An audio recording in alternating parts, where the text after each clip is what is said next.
Hello, I'm Dr. Pierre Samaan. Great being back with you as we continue this series on unmasking addiction. We've been talking about the brain on drugs in this particular part of the series. Today we're on part 5, talking about alcohol, the king of downers. Last time we spoke about downers in general. Today we're focusing in on what I believe to be the king of downers. That is this thing that's been around for a long time, longer than anything else as far as addiction may be concerned. And does that have anything to do with that addictive personality that we were talking about in earlier videos? Well, let's talk about it. Let's see what you might think regarding that. Alcohol use and abuse are often used with many other psychoactive drugs to enhance, counteract, or modify the effects of different substances and behaviors. So in other words, one is not enough. In one study, 80% of participants used alcohol and marijuana together and end up to 70, I guess we could say going up to 70% smoked cigarettes and drank alcohol together. It seems to be something that just kind of doesn't stay by itself, although it can, but more is better. Is that what's going on? I'm not sure. Let's consider that though. Highs like cocaine or methamphetamine and alcohol together form what they call a speedball. It counteracts the depression that chronic alcohol use can cause. And when you think about alcohol, you think of it as a stimulant, but it's identified as a downer. And why is that? Well, because it does give you an initial up, but within 30 minutes or so, perhaps 3 hours, and in that period, it brings you down. And in the down, that's where you feel the worst, and that's where you want more. Using alcohol alters mood or state of mind. It's a depressant. So the incidence of depression in heavy drinkers, often caused by alcohol, is 5 times higher than the average population. Now think about that for a minute. If you happen to be maybe a little moody person, or you have some touches of depressive episodes, and you drink, why would you drink? If drinking is a depressant, then that means it's going to make your moodiness or depression worse. But it lies to you. It's like Satan, the enemy that lies. His main power is lying, deception. Well, that's what alcohol does, isn't it? It gives you that little high, that feel good, giving the deception that this is going to make me feel better, but within a few minutes or a few hours, boom, the crash occurs. The depression intensifies. And what happens when you hit that bottom as it intensifies? I need more. I want to feel better. I don't like this feeling. So one drink leads to more. Anxiety is a condition more than twice as typical in heavy drinkers. Anxiety is fear and apprehension. And we've spoken before about splitting your thinking of your brain in 2 halves, not the right or left, but the top and bottom, and how I consider the bottom of the brain the basement and the top of the brain the upper room. The basement area is where your limbic system is located, and that's where your fight or flight or freeze center is, and that's where fear and apprehension is located down there. Anger, self-protection, selfishness, all the negative stuff down there. Upstairs, good thinking, right thinking. Your problem solving is upstairs. Your detail thinking is upstairs. Your conscience is upstairs. And when we allow ourselves to operate or function more upstairs in the upper room, we're making better decisions. We're handling things in a more purposeful way. And I suppose the results are good, pretty good, when we are in the upper room. Well, then the opposite would be true, wouldn't it? If you're in the basement and drinking and drugging drops you down the basement stairs into the basement, takes the energy away from the upper room, puts some of it to sleep, you might say, because it needs more energy down there as it's vibrating, as it's empowering, and anxiety, other things. Now there's anxiety that's biological, it's genetic, and that doesn't mean somebody's dwelling down there purposefully or anything like that. But once that DNA kicks in for anxiety, the fear and apprehension brings them down there. And that just doesn't feel good. Symptoms of alcoholism can be confused with or masked by particular mental illnesses, moods, or personality disorders. It can take 3 months to 30 years before alcoholism develops. So drinkers must assess their current level of use and susceptibility to compulsive use. Why? Why is that? Why do some kids, teenagers, have one drink and they're addicted? They have to have more, and they begin that life journey of addiction.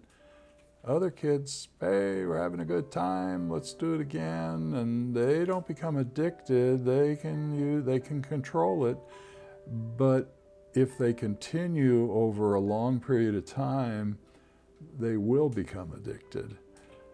Why? Why is that? Well, let's look at that for a moment. For thousands of years, humans have adapted to alcohol and developed a culture of drinking and addiction. The long history with alcohol brings us to the question, is alcohol abuse a significant factor in overall addiction? For thousands of years, humans have adapted or adopted alcohol as a source of feeling good, relaxing, enjoyment, whatever else. And they have developed a culture of drinking and addiction. And I want to pause there for a minute. It doesn't mean because you have a drink, you're going to become an addict or you're bad. The Bible actually doesn't say absolutely no drinking. It says no drinking to intoxication.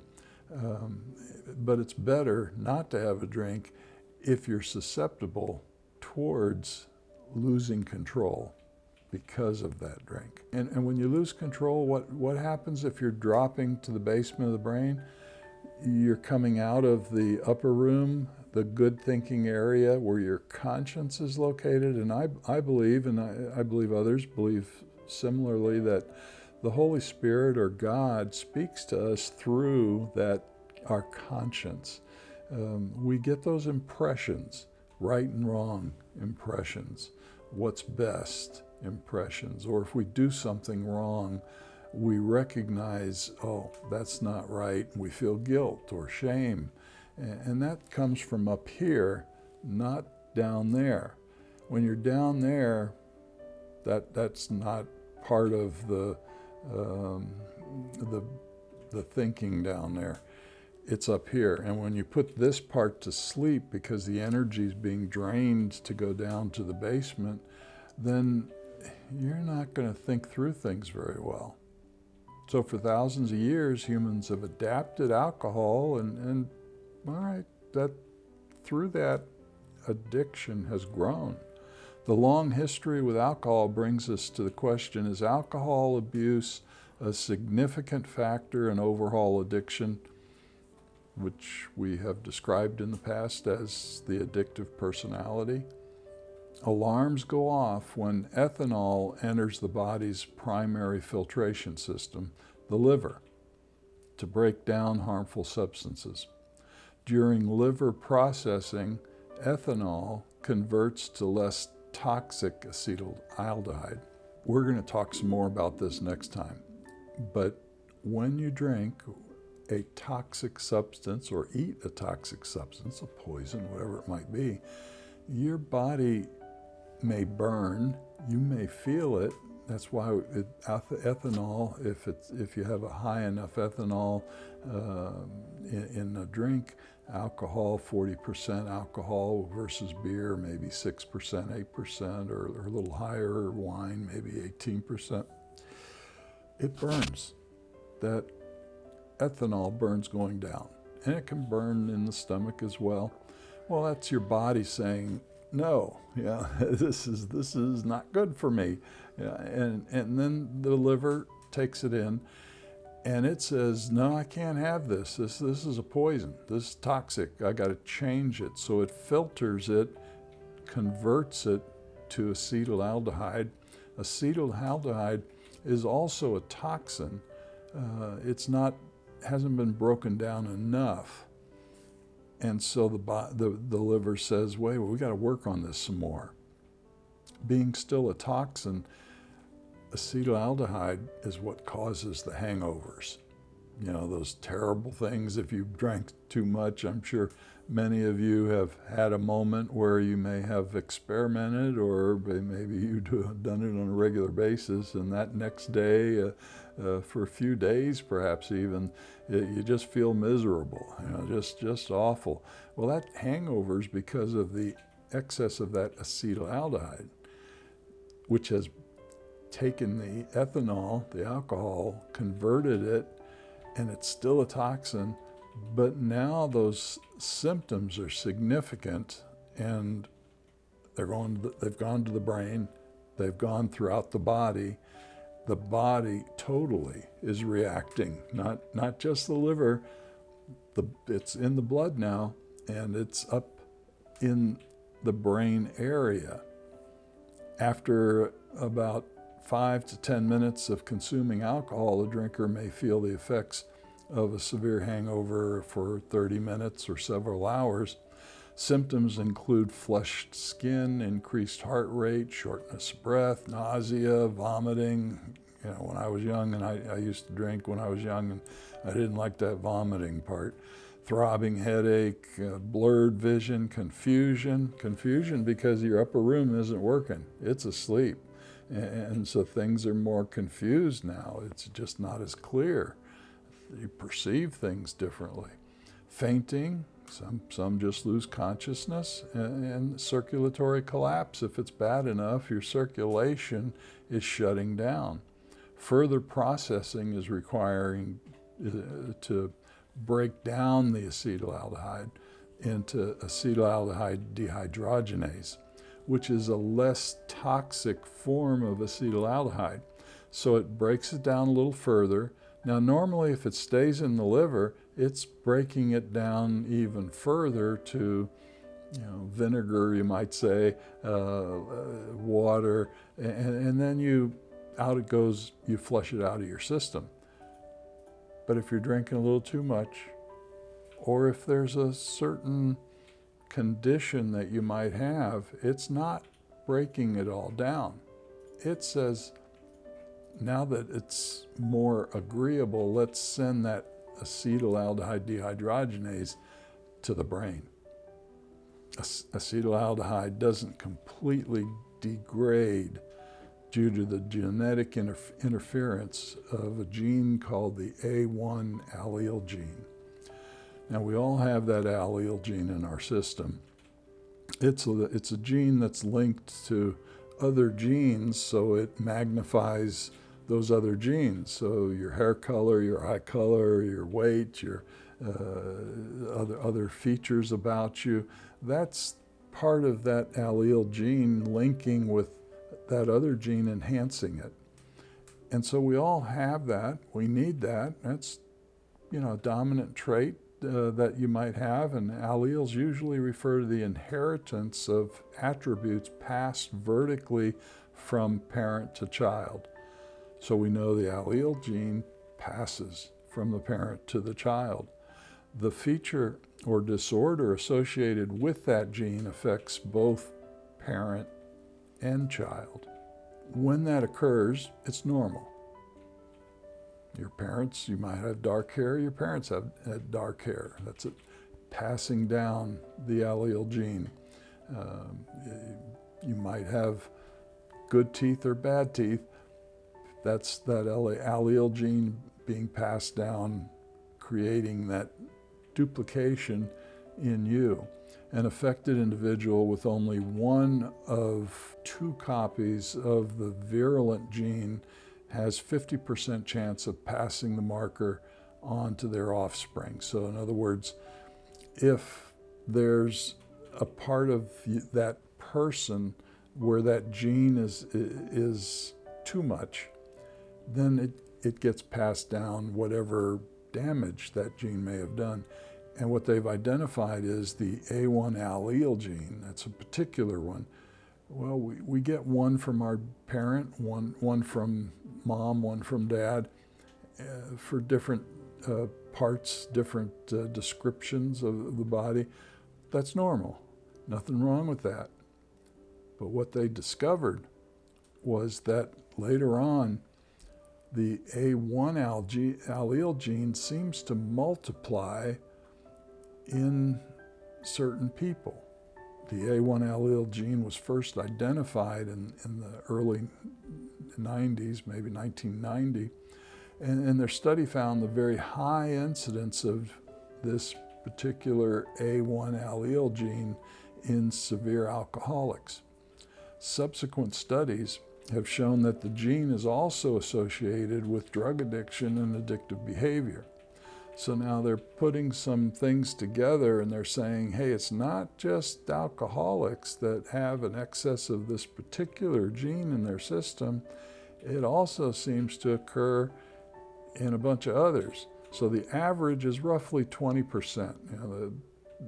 20% of the population who are not drinkers, not druggers, not addicted, they have that A1 allele gene in a normal range of about 20% of the population. But in studying the addicts, even ADHD, they found many more A1 allele genes in their system. 69% of alcoholic subjects had an excess of the A1 allele gene. 45% of compulsive overeaters, 48% of smokers, 52% of cocaine addicts, 51% of pathological gamblers, 76% of pathological gamblers with drug problems. So it was even more intensified. 45% of people with Tourette's syndrome, compulsive verbal outbursts, and strong tics had an excess of that A1 allele gene. And 49%, to a surprise, I mean, they were surprised when they discovered this, 49% of ADHD compared to only 27% of the control group. Well, why? Where's it coming from? What's happening there? Well, it turns out that the evidence is building that alcohol consumption can increase levels of acetaldehyde derivatives in the brain, which may be of pharmacological importance. That's them being conservative in their expressions of it until they really prove it out. But what's happening there is when that acetaldehyde gets through into the system, the blood-brain barrier says, I need to change you. I can't accept you in there. Even though you've been, watered down a little bit, you're not as potent as you once were, you're not safe for me. You're not safe for the brain. I'm going to convert you into something else. And it converts it into another chemical. And excuse me if I mispronounce this, but it's tetrahydropapaverylene. just call it THP, not THC, but THP. Well, it's a long name. They initially discovered that many years ago, and we're going to talk some more about that in part 2 of this particular subject. Don't be misled, the Bible tells us. Bad company corrupts good character. Bad company doesn't just mean a person. It can also mean a thing, an object, an environment, a situation. Anything that's bad, anything that's not healthy, not good, has the potential to corrupt your character, to change you in some way. Now, how did the Bible know that so many years ago? It's telling us these things in advance, that if we study it, if we follow God, we're going to live better. You know, we're not going to be perfect, but we're going to, hey, okay, well, that could be hurtful. I don't think I'm going to hang around those people, or I don't think I'm going to hang around that thing that seems to draw me. I'm going to stay away. And so the Bible says, stay away, avoid those things. The human brain is constantly changing. Not only life experiences change the circuits in our brains, but new research also shows that life experiences changes the gene expressions passing to our children. So we spoke about the A1 allele gene and other genes, but those gene expressions are epigenetic changes, surface changes on the gene or of the gene that turns a group of genes on or off. Demethylization and methylization, that's what they describe that turning on and off. So turning the DNA or controlling the DNA on is demethylation. Turning it off is methylation.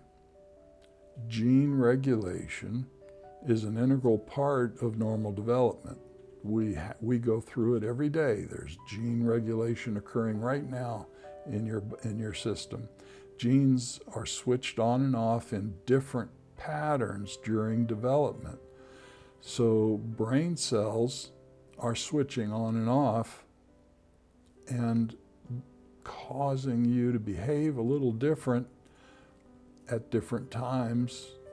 As in those phases of development that you go through, the changes in those phases of development is actually the turning on and off of your DNA, changing the way you see things, hear things, understand things, express yourself, muscles, height, and all that. Those things are slowly changing because of gene expressions being turned on and off. Gene regulation also enables cells to respond rapidly to environmental changes. So that means environmental can be body changes and environment changes. If that's occurring long enough, the epigenetic changes will turn on or off a group of genes to adapt to the environment, to adjust, to be able to survive, you might say, within that environment. A little bit different than animals, isn't it? Animals don't really have that much of a change. They can't adapt. You can't take a camel and put him in Alaska. He's not going to survive. And that's because they don't adapt as we adapt. Our genes are different than their genes. More often, gene regulation occurs during transcription, copying RNA from DNA. Now, we're hearing about gene transcription, or the RNA and mRNA, in recent months and years regarding things that are going on out there. And that's the same stuff that we're talking about here, having some connection with addictions, the addictive personality. Transcription factors are proteins activated by environmental signals. So whether it's from the outside or inside, your genes are getting copied differently. It's not just it's sort of like when I think of the word transcribe, okay, I'm writing down what's being said, I'm transcribing, but I might not get it exactly right. I might be off a little bit. There might be a few words that are not true, yet it's changing me because I've written the code to be that way. Epigenetic modifications are maintained from cell to cell as cells divide, and sometimes are passed on through generations.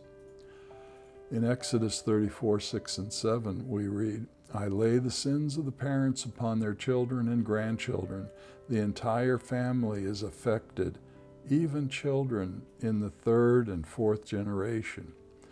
Now, when I first read that, when I first started studying the Bible, I'm thinking, well, God is, putting that curse on those children of that parent, and it's going to last 3 or 4 generations until they get better or they change, and then God lifts the curse. Now, after more study, I started to learn, hey, wait a minute, no. This is God telling us here, there's DNA changes going on. There's damage occurring when we do bad things, when we do things that the Bible identifies as sin. So sin isn't in itself that finger pointing, don't do this. It's identifying something that's going to harm you and potentially harm your children for generations. So when you do wrong things, think wrong, behave wrong, over time, your brain is changing. Your DNA is changing. The genes are getting turned off and on until such a point that it gets handed down through your DNA to that next generation. It's not God doing it. You're doing it to yourself. You're doing it to your family. You're damaging yourself. You're damaging your heritage. And when that occurs over time, that wears off. And we'll talk about that in a moment. But transcription, as you see here, is very, it's complicated, but now they've been able to zero in and identify what's going on. We're complicated. God made us that way. We're architecturally made, you might say, very intricately made. Understanding this gives us insight into how habits are formed and broken. You do something enough times, what's happening inside of you? What's happening in your chemistry, in your DNA, in your RNA, in that epigenetic events that are going on in there? If you do something over and over and over again, you form a habit. The longer you do it, it becomes a compulsion or a forceful urge to do it. And if it can turn into an addiction, it turns into an addiction. Well, how is that? Why doesn't that happen to everybody? Or, why does it happen more so to certain people than other people? Why do some people develop, perhaps I could say, rituals that they can't stop? I might be a little off there, but that just comes to mind. Well, it's because the DNA is getting changed because of that A1 allele gene being in excess. It's bringing about too much of an impression, a transcription of that habit, making it too strong, turning into a compulsion. And then if it can turn into an addiction, turning into an addiction.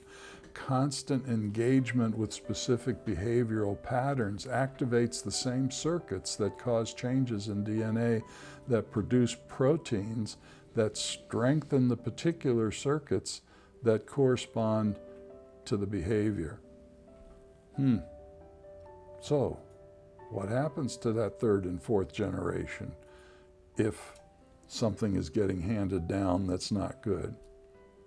DNA expression changes when behavior ceases, and the circuit remains idle, causing the circuit to revert over time. So in other words, that third and fourth generation, over time, if they don't turn to the addiction, as let's say, we'll use it as an example, dad or mom having an alcohol addiction or a drug addiction, and that gets handed down in the genes, creating an addictive personality within the children. But not all children are drinking and drugging. They're saying, oh, I don't want to be like dad and mom. I don't want to go through that. I don't want to put my kids through that. I'm not going to drink. I'm not going to drug. And they stay the course. It's not easy. They may turn to some other behavioral addictions, perhaps, to satisfy or quell their inner disturbances. But pretty much they are exercising self-control because they're working on it. They're striving to do better. That third or fourth generation of those that are that way, it wears out. The addictive personality wears out. They go back to normal.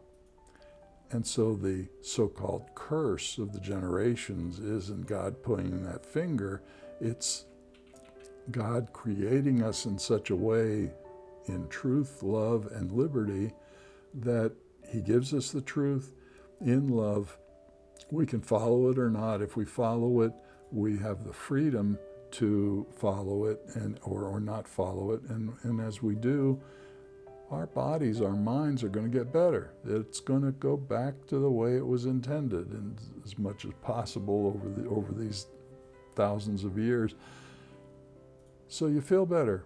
The addictive personality has either weakened or dissipated completely. That's reverting back. And that's where we want to be. If there's addiction in the family, look at that as, I'm not doomed because dad or mom or grandpa or grandma or whoever back there did some terrible things or things that might affect me. If I don't follow in their footsteps, it's going to get better, and I'll do better, and my children will be blessed by it. Think about this. Keep it in mind, because next time we're going to talk a little more in some more detail about it. The Bible tells us in the paraphrase of the Remedy Bible, therefore, with all my heart I urge you, brothers and sisters, to consider how merciful God is in providing His remedy, and to surrender your entire being to God as a living sacrifice. Pause there for a moment. When you have an inclination towards something that perhaps is not good for you, it is sort of like dying to self. It's dying to my ego to say no to something I really like or I really want because I know it's not good for me. That's dying to self. It's a living sacrifice in that sense. It's also a living sacrifice to commit your entire self to God through Jesus Christ. That's a living sacrifice. Giving up my ideals, which may not be healthy ideals, for a healthier, better, eternal lifestyle where healing is the result, not more damage. It goes on to say to be healed and transformed into God's image. This is the most reasonable, logical, and intelligent worship you could ever offer. Do not continue to practice the destructive methods of selfishness. When you drop down into the basement of your brain, that fear and apprehension center, you become self-protective. It Makes sense, doesn't it? Anytime you're afraid, what do? You get self-protective. There's a threat there, so you naturally want to protect yourself. So we need that in case there is danger out there. You know, somebody threatening you with a knife or a baseball bat, you get self-protective. And that's important, to be cautious in those circumstances and to know how to respond properly or respond safely in those circumstances. But if we dwell down there, we become selfish. Self-protection is selfishness. It's thinking of self, it's protecting self, to the point that dwelling in the basement creates more harm than good. The selfishness intensifies. Now, dealing with others, going on with life, the selfishness is me first, everyone else last. And that leads to things like self-satisfaction of drinking, drugging, and whatever else, putting someone in that trap of addiction, which infects the world, it goes on to say. But be completely transformed into God's image by renewing your mind. Renewing is get out of the basement if you're down there too long. Bounce out of the basement, get back up into the upper room where good thinking is located, where your connection with God is closer up there as He speaks through you, your conscience, as you get those impressions of right and wrong, and you're following those impressions of right and wrong. Then you'll value God's principles, practice His methods, and discern His will, His good, pleasing, and perfect will, and I'll add to that, for your life and for the life of your descendants. You're creating a legacy there. Well, I hope this was helpful for you. We're going to get into part 2 of this particular subject next time. I hope you'll join us. And may your troubles be more minor, blessings more, and happiness come through your door. God bless.